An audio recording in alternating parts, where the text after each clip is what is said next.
Hello everyone, my name is Diego Gomez and I am a student at Kaplan University. In today's episode we will be discussing the effects that sleep deprivation has in the workplace. To begin with, I would like to define sleep deprivation. Like hunger and thirst, sleep is a basic biological drive that we cannot ignore. Sleep serves many useful purposes such as the consolidation and retention of new memories and skills. At the same time, sleep is very restorative.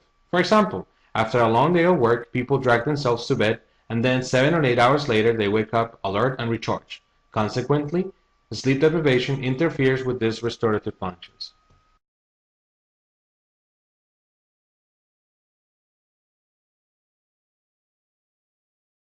Americans are working in an average of nearly 5 hours each week doing additional work from home on top of a 9-hour average workday.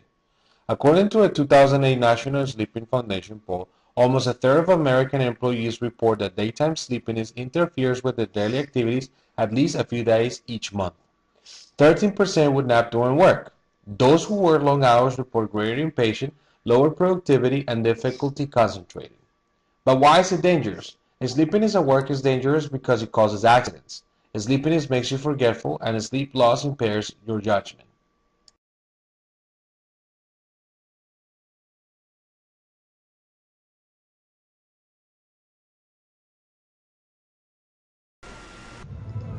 This clip shows the Space Shuttle Challenger during takeoff from Kennedy Space Center in Florida. The Space Shuttle exploded just seconds after its January 1986 launch, killing all 7 crew members. According to a 1988 report, certain managers involved in the launch had only slept 2 hours before arriving to work at 1 a.m. that morning. The Presidential Commission on the accident admitted the danger of this deprivation in its June 1986 report, writing, "The willingness of NASA employees in general to work excessive hours, while admirable, raises serious questions when it jeopardizes job performance, particularly when critical management decisions are at stake."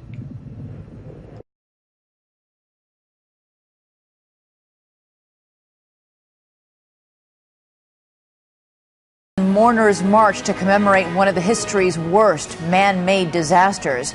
20 years ago today, a reactor exploded at the Chernobyl nuclear plant. 56 people were killed.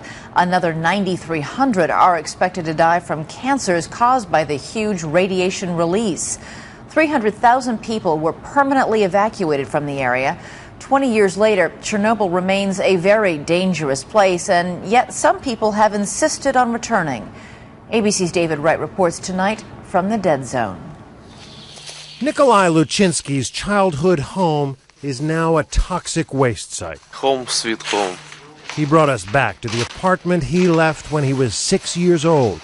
His family left in a rut. On the windowsill, syringes still full of medicine, antidotes for radiation poisoning. It's strange to be here, he says. The entire city is now a ghost town. Less than a mile away, the unthinkable happened. The fire in Chernobyl's reactor number 4 was more radioactive than Hiroshima and Nagasaki combined, potentially deadly even today.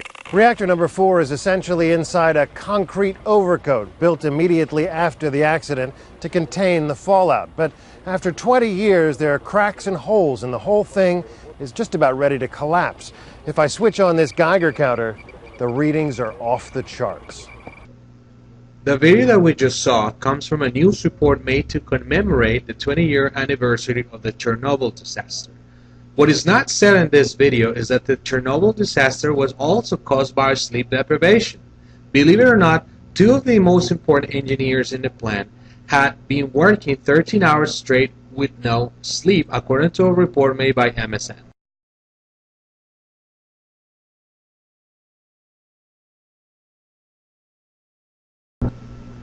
So now that we know what a sleep deprivation is, and we have also seen examples of what could happen when a person is at work sleep deprived, we're going to talk about possible steps that could be taken to minimize the effects that a sleep deprivation has on us, therefore jeopardizing our job.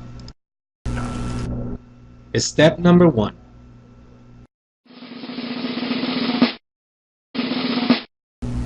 It is important to determine how much sleep we need to feel well rested on a daily basis. Once we know that number, we multiply that number by 7. The result number is the amount of sleep we need per week. Step number 2.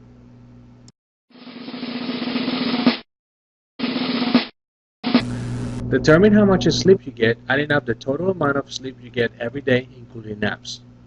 Then, determine your sleep debt in each situation by subtracting those numbers from the sleep you need according to the exercise and step number 1. Step number 3.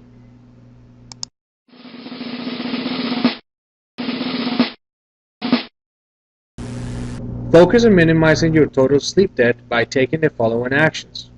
Improve your daily sleep environment, catch up on your sleep on your days off, and learn to catnap. Step number 4.